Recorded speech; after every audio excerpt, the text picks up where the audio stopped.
Il y a pile poil un mois, je le savais pas encore, mais je m'apprêtais à vivre l'une des expériences les plus intenses et extraordinaires de ma vie. En seulement 3 jours d'intensif Qui suis-je, ma vie a basculé. Aujourd'hui, j'ai envie de partager avec toi cette histoire pour que toi aussi, tu puisses avancer sur la voie de la réalisation du soi. Bienvenue dans Bien avec soi, le podcast conçu pour t'accompagner sur le chemin de la révélation de soi en éclairant tes zones d'ombre pour te permettre de te rencontrer dans ta complétude. Je t'invite à un voyage intérieur où le slow coaching, l'équanimité et la force intérieure sont au cœur de chaque étape. Ici, il n'est plus question de se réparer, mais de se révéler pleinement en embrassant toutes les facettes de ton être. Dans ce podcast, je partage avec toi des réflexions sur le shadow work, la non-dualité, la dépolarisation et l'unité, ainsi que mes propres apprentissages. Mon souhait est de t'offrir un espace de réflexion et de paix pour que tu puisses avancer sereinement vers la liberté d'être toi-même. Je suis Marie Perron, coach spécialisée dans le slow coaching et je suis ravie de t'accueillir dans ce tout nouvel épisode.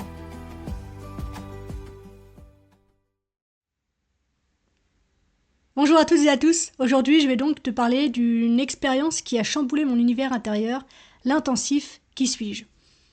Avant de commencer, je pense qu'il pourrait être intéressant pour toi que je te définisse ce qu'est l'intensif Qui suis-je. En gros, c'est une retraite de 3 jours qui nous plonge dans une exploration profonde de nous-mêmes pour répondre à la question « Qui suis-je ?» Contrairement à une retraite classique où on médite simplement en silence, l'intensif nous pousse à aller directement à la rencontre de notre véritable nature, au-delà des rôles, des étiquettes et des croyances que nous avons à propos de nous-mêmes. En fait, on passe 3 jours à répondre à la question « Qu'est-ce qui reste quand je retire tout ce que je pense être ?» Pour ça, on évolue dans un cadre à la fois strict et bienveillant. Strict parce que pas de téléphone, ni aucune autre forme de communication ou d'identification, donc pas de musique, pas de lecture, pas d'écriture, pas de contact visuel avec les autres participants, ni même avec soi-même, puisque tous les miroirs étaient couverts, aucun rapport au temps, et on ne connaissait même pas les prénoms des autres participants, et on n'utilisait pas non plus le nôtre, c'est-à-dire que par exemple on avait des tasses attribuées pour boire du thé tout au long de la journée, et bien sur cette tasse, pour pouvoir la reconnaître, on n'écrivait pas notre nom, on choisissait un symbole qui nous parlait à l'instant T, mais notre nom n'était utilisé par personne et nulle part. Ensuite, le cœur de la pratique se fait sous forme de dyade. En gros, 2 par 2, face à face, l'un donne une instruction à l'autre, ici, dis-moi qui tu es, et reste en silence, en présence et en intention de vraiment avoir la réponse de son partenaire, celui qui reçoit donc l'instruction et qui commence son exercice de contemplation et en communique ensuite le fruit. Chaque temps dure 5 minutes et une dyade compte 8 temps, donc 4 chacun, pour une durée de 40 minutes. Et on fait ça, en gros, toute la journée, donc pendant 3 jours. Il y a bien sûr des interludes, comme des contemplations de marche, les contemplations des repas ou même du sommeil, l'exercice étant de rester au maximum avec notre question, toujours le fameux « qui suis-je ». Le but de tout ça, c'est quoi ? Eh bien, c'est de nous permettre de dépasser le mental et les réponses superficielles que l'on a souvent sur soi-même, et ainsi, en plongeant dans le silence et en questionnant constamment « qui suis-je, qui suis-je, qui suis-je, qui suis-je », on se rapproche d'une compréhension plus directe et authentique de notre véritable nature. La finalité, a priori, de ces 3 jours, c'est de faire l'expérience directe de qui je suis. Comme ça, tu as donc le contexte. Eh bien, figure-toi que moi, je ne l'avais pas du tout, puisque je n'avais absolument aucune idée de ce dans quoi je m'embarquais. Tu vas me dire, mais qu'est-ce que t'es allé foutre là-bas alors? Comment tu t'es retrouvé là? Eh bien, tout simplement, j'ai un ami qui vient de se former à la pratique et qui organisait son tout premier intensif. Et donc, pour ce faire, il a décidé d'en parler à quelques personnes triées sur le volet, dont moi. En gros, il m'a dit, viens, tu vas voir, ça va être une aventure. Et moi, tu le sais, l'aventure, ça me parle. Mais je m'imaginais peut-être pas tout à fait ça. Et quand bien même, je me suis lancée. Je lui ai fait confiance et je me suis dit, s'il me propose un truc, c'est que ça doit être top. Allez, c'est parti, on y va. Et là déjà, j'ai un premier shift que j'ai envie de te partager, c'est que ne rien savoir, ne rien attendre, eh bien ça a été l'un des plus grands cadeaux que je pouvais me faire pour vivre intensément ces 3 jours. Sans attente, sans plan en fait, on se retrouve à découvrir ce que nous vivons dans l'instant. Et ça donne une ouverture qui est totale. C'est un peu comme une page blanche où tout est possible, où tout peut être écrit. Voilà donc comment j'ai débarqué dans cette grande maison familiale, prête pour quelque chose que je ne pouvais même pas imaginer. Donc, j'arrive dans cette maison familiale, une sorte de repère où, d'habitude, les gens d'une même famille viennent fêter mariage, cousinade, grandes retrouvailles. On est donc très loin du centre de retraite spirituelle aseptisé. Ici, tout respire la vie, la chaleur, la simplicité, le partage et la joie. Et puis, pour couronner le tout, la pleine lune décide de se lever juste ce soir-là pour notre arrivée, immense et dorée derrière la montagne. Autant te dire que, niveau ambiance mystique, on était servi. Et ben, j'en ai profité pour me dire, tiens, que c'était peut-être un signe, un clin d'œil cosmique qui allait nous accompagner tout au long de ces 3 jours.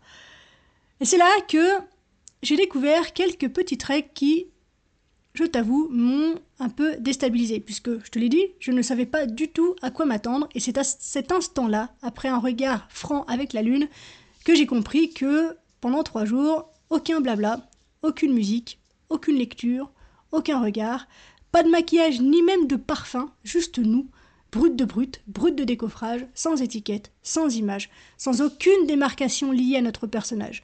Bref, tout ce qu'on utilise d'habitude pour se représenter, entre guillemets, hop, à la poubelle. Et ce qui est fou, c'est que cette simplicité m'a fait un bien de dingue.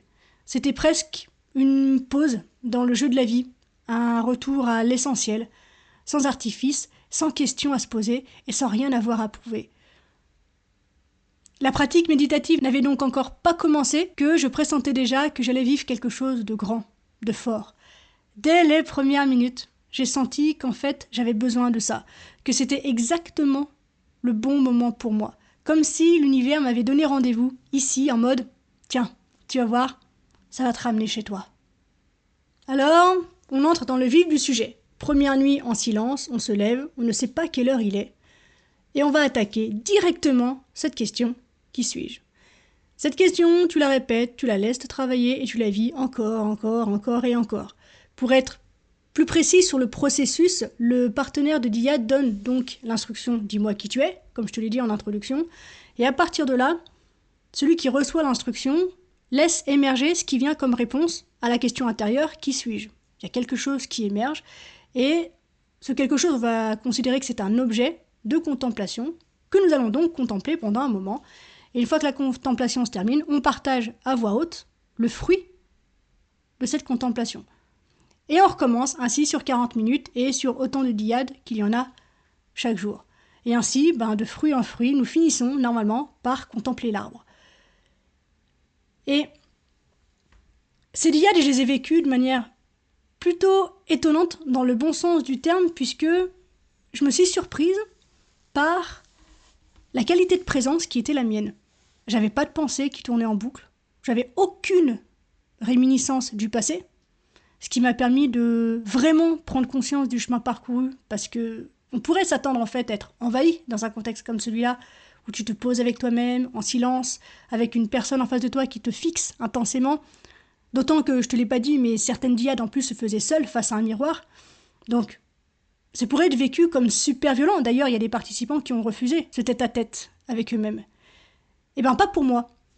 J'étais vraiment super à l'aise, tranquille, en paix avec moi-même, et quelle joie de pouvoir constater ça.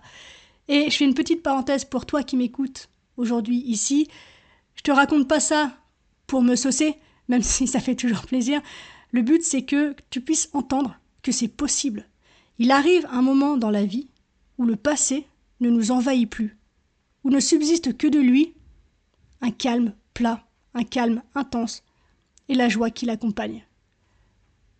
C'est tout ce que je m'applique à te transmettre dans ce podcast. Et j'espère sincèrement que, par cet exemple, tu peux toucher cet espoir du doigt qu'un jour, toi aussi, ton passé ne t'envahira plus.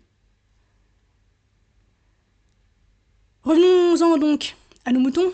Je te disais que je m'étais étonnée par ma qualité de présence, puisque pas de réminiscence, pas de distraction, pas de résistance particulière, sauf quand un des participants a décidé de me faire un petit cadeau.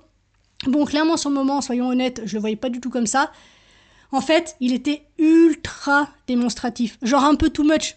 Il hurlait, il chantait, il criait, il tremblait, il pleurait, mais en mode vraiment, mais énorme, quoi. Et je l'ai tellement jugé. Ça faisait longtemps que j'avais pas ressenti un truc pareil. Mais au final, ce jugement m'a offert un super terrain d'entraînement. C'est comme si, en fait, il m'appelait à revenir au calme, à rester centré, à ne pas me laisser distraire et à me nourrir de cette qualité de présence, justement, dont je faisais preuve jusque-là dans cet exercice. Ça m'a rappelé d'ailleurs un constat que j'ai souvent fait, c'est que dans la vie, les gens qu'on juge souvent le plus sont ceux qui ont quelque chose à nous apporter. C'est avec eux qu'on peut créer les plus belles relations. Et d'ailleurs, petit spoiler, à la fin de l'intensif, on a pu échanger, et devine quoi, c'est avec lui que j'ai eu l'un des plus beaux échanges. La vie quoi, toujours pleine de petites ironies comme ça, moi j'adore. J'ai donc réussi à apaiser ce jugement que j'avais envers lui, d'autant que j'ai pu me rendre compte que les autres participants, ça pouvait les faire rire, ou d'autres en fait étaient complètement indifférents à cet étalage d'émotions proposé par notre compagnon. Donc j'ai fini par réussir à me poser. Et le vrai défi pour moi est venu un petit peu plus tard, quand il s'agissait de franchir une étape dans le processus, une étape absolument cruciale. À un moment, je me suis retrouvée à tourner en boucle, comme bloquée à un dernier centimètre symbolique. C'était comme si j'étais figée dans la question « qui suis-je » sans pouvoir aller plus loin. En gros, je mangeais le même fruit en boucle et je commençais à avoir la nausée. C'était ultra frustrant pour moi, à tel point que pendant au moins 2 ou 3 dyades, j'ai eu envie de tout laisser tomber. Ça m'a gonflé, j'avais envie de me barrer, ça me faisait suer, je commençais à avoir mal aux pattes, on était assis toute la journée. Et je suis vraiment retombée dans un truc qui était étonnant, qui était inexistant pour moi depuis le début de l'expérience. Et c'était frustrant de vivre ça, et heureusement, j'ai fait le choix de poursuivre l'aventure, puisque j'ai compris que ça faisait partie du processus. Et tu sais, c'est ce genre de moment où tu sens que l'ego se débat pour sa survie, qu'il s'accroche à ce qu'il connaît, au lieu de lâcher prise. Pour te donner l'exemple que j'avais en tête, si tu visualises la peinture de Michel-Ange, celle où Adam et Dieu se touchent presque du doigt, c'était exactement ça que je ressentais. Il me manquait ce tout petit fucking centimètre et je n'arrivais pas à le traverser. À partir de là, il y a eu plusieurs petits moments de bascule. C'était comme des aperçus, des mini-disparitions où je ne me sentais plus exister en tant que moi. Il n'y avait plus que l'observatrice, une présence qui reste alors que le reste s'efface. Ces moments étaient accompagnés d'un son très particulier, une espèce de hum qui vibrait doucement comme un fil conducteur. Et à chaque fois que ce son revenait, c'était comme si je m'approchais d'une révélation, de quelque chose de fondamental et de mystérieux. Mais paradoxalement, ça ne faisait qu'augmenter ma frustration parce que j'avais vraiment cette impression profonde de toucher quelque chose du doigt, justement, sans jamais pouvoir vraiment m'y plonger totalement. Et puis, il y a eu ce matin-là, le dernier matin, là où tout a basculé. J'ai des frissons et j'ai les larmes aux yeux de me reconnecter à tout ça, c'est incroyable. On arrive donc au matin du dernier jour, et comme je te l'ai dit, le suspense était à son comble pour moi. L'intensif touchait presque à sa fin, et j'étais à la fois frustrée et remplie d'une étrange sérénité que je comptais bien ramener avec moi à la maison. Je me disais que peut-être, finalement, je ne franchirais jamais ce dernier centimètre, et puis tout s'est joué à un moment improbable pendant la contemplation du petit déjeuner, qui, en réalité, se passait aux toilettes. Oui, le trône, le fameux. Y a-t-il meilleur endroit pour être sacrée reine ? Moi, je ne crois pas. Quand on dit que la réalisation peut avoir lieu n'importe où, n'importe quand, alors là, je crois qu'on en a une preuve extrêmement concrète. J'étais là, immergée dans cette question qui m'habitait depuis des jours. Qui suis-je ? Et surtout, qui observe ? C'est la question qui a évolué pour moi en ce sens-là. Qui observe ? Cette question m'obsédait autant qu'elle m'apaisait. Et à ce moment précis, je me suis sentie disparaître à nouveau, toujours accompagnée de ce son, home, très particulier. Ce même sentiment que lors de mes moments de bascule. Mais cette fois, quelque chose de différent s'est produit. Une voix.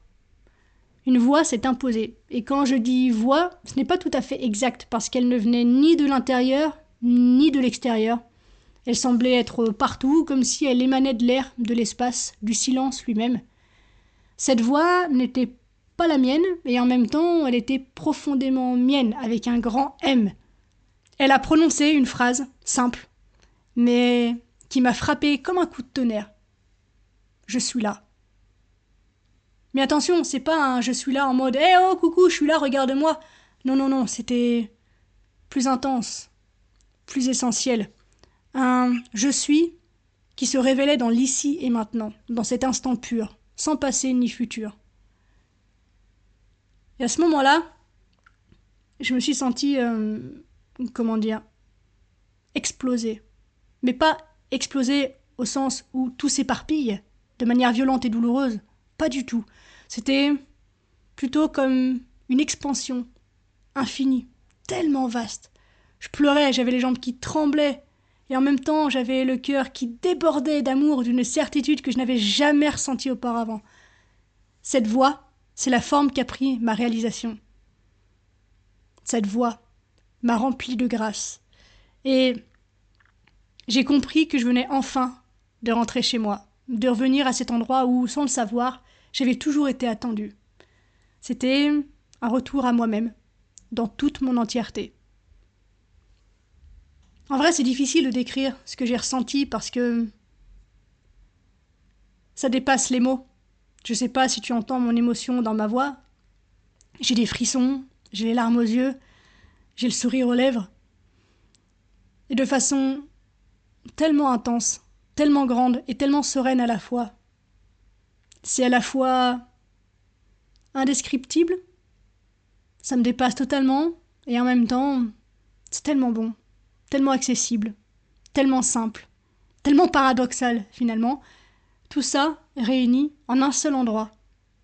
Moi. À ce moment-là, en fait, j'ai eu l'impression de vivre un mariage sacré entre moi et moi, mais dans un état d'unité complète. C'était comme si toutes les questions que je m'étais posées n'avaient plus besoin de réponse, parce qu'elles étaient toutes contenues dans cette unique « je suis là ».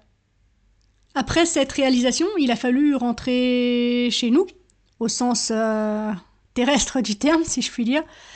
Et pendant quelques jours, je suis restée dans une espèce de flottement, de sensations étranges, comme si je n'habitais plus vraiment ce monde, comme si j'avais reçu un coup de baguette magique qui avait tout transformé et en même temps, du coup, il fallait que je réapprenne à fonctionner dans ce monde qui est le nôtre, notre quotidien, notre civilisation, notre société. Et je te l'avoue, ça a été un peu déroutant. Je me sentais à la fois légère, toujours remplie de grâce bien sûr, et complètement ailleurs. Alors évidemment, le quotidien étant ce qu'il est, il a rapidement repris son cours, mais quelque chose en moi avait définitivement changé. Je ne vivais plus ma vie de la même façon. Depuis cette expérience, c'est comme si le temps, l'espace, même l'idée de ma vie avaient perdu de leur sens. Par exemple, un truc tout bête, quand je me déplace à pied ou en voiture, j'ai cette impression étrange que ce n'est pas moi qui bouge, mais que c'est le décor qui change autour de moi, parce que moi, je suis ici, toujours. Et ça peut sembler étrange, dit comme ça, mais ce sentiment de ne jamais bouger, de demeurer constamment dans cet ici et maintenant, est d'une intensité incroyable, et encore aujourd'hui, un mois après l'expérience. Et puis, j'ai pu remarquer également que mon intuition a gagné en précision, en chirurgicalité même, j'ai envie de dire. Je suis en connexion depuis un mois avec tellement de signes que je ne percevais pas avant. J'ai l'impression de pouvoir communiquer avec tellement plus grand que moi. Et d'ailleurs, c'est amusant parce que depuis que je suis revenue de cet intensif, j'ai un regain de foi qui est incroyable. J'ai une connexion à Dieu, ou quel que soit son nom, qui est intense, qui est véritable, qui est profonde et qui est incroyable. Je souris béatement comme une idiote tout au long de la journée. J'ai un soleil dans le cœur que je me réjouis de pouvoir partager. Je pense que tu as senti la différence depuis un mois. J'ai beaucoup de retours qui vont dans ce sens. Mes collègues également en crèche m'ont fait ce retour que ma présence était déjà appréciable avant, mais que depuis un mois, ils ont senti que quelque chose avait réellement changé dans ce que je pouvais offrir, apporter en termes de qualité, de présence, d'écoute, de soi, justement. Et j'ai également, depuis cette expérience, une sorte de calme profond qui m'accompagne partout, une joie intense mais silencieuse qui est là en permanence. Un peu comme si je vivais à deux niveaux. D'un côté, en surface, il y a le personnage, moi, dans mon quotidien, avec mes petites histoires et les tracas de la vie. Et de l'autre, plus en profondeur, il y a ce calme, immense, stable, complet. Un peu comme si j'étais dans l'œil du cyclone, sereine, à observer le chaos, le mouvement autour créé par mon personnage. Et c'est drôle parce que aujourd'hui, je vois mon personnage avec un niveau de recul que je n'avais encore jamais atteint, avec encore plus d'humour et d'amusement, comme si je regardais un film, et c'est sérieux que je peux me taper parfois ce bazar du personnage, me fait mais tellement rire, et c'est dingue les connexions que je peux faire quand je vois quelqu'un, que je juge quelqu'un par exemple, tout de suite je fais le lien avec les endroits où je peux le faire dans ma vie, et ça me fait rire de voir mon personnage s'effondrer comme ça. Et bref, le théâtre de ma vie est devenu particulièrement amusant, et c'est un effet secondaire que je savoure d'instant en instant. Et pour finir, depuis cette réalisation, il y a un autre phénomène auquel je ne m'attendais pas, c'est que des dossiers se présentent un à ma conscience, comme si tout ce qui restait en suspens, tous les petits conflits internes émergeaient tour à tour pour être résolus, pour que je puisse les boucler définitivement et avancer encore plus légère. Ça ressemble un peu à un processus de nettoyage, un espèce de grand ménage intérieur avant de pouvoir m'asseoir dans ce calme absolu. Et franchement, je sais pas où ça va me mener, mais ce que je sais, c'est que je suis prête à le vivre. Pour finir cet épisode, j'ai envie de te dire que cette quête de qui suis-je n'a pas de fin, et finalement je crois que c'est ça que je trouve le plus beau.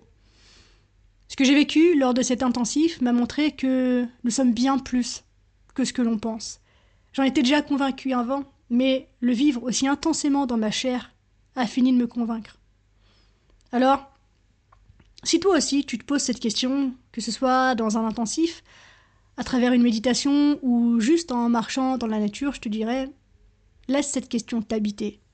Reste ouverte, sans attente, car parfois, les plus belles révélations se font dans l'instant où l'on s'y attend le moins. On arrive déjà à la fin de cet épisode, merci du fond du cœur de l'avoir écouté jusqu'au bout. J'espère qu'il t'a plu, si c'est le cas, n'hésite pas à me le faire savoir et à m'encourager en mettant 5 étoiles et un commentaire sur ta plateforme d'écoute. Les témoignages et les interactions, ça m'aide simplement à rendre le podcast visible et donc disponible à un plus grand nombre de personnes. Ça ne te coûte rien et c'est vraiment super important pour moi, donc merci infiniment pour ta contribution.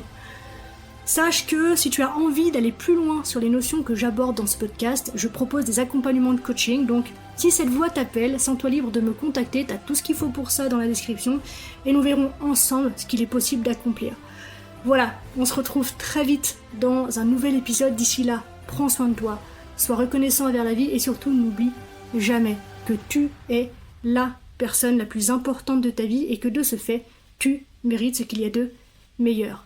Je nous aime. À la revoyure.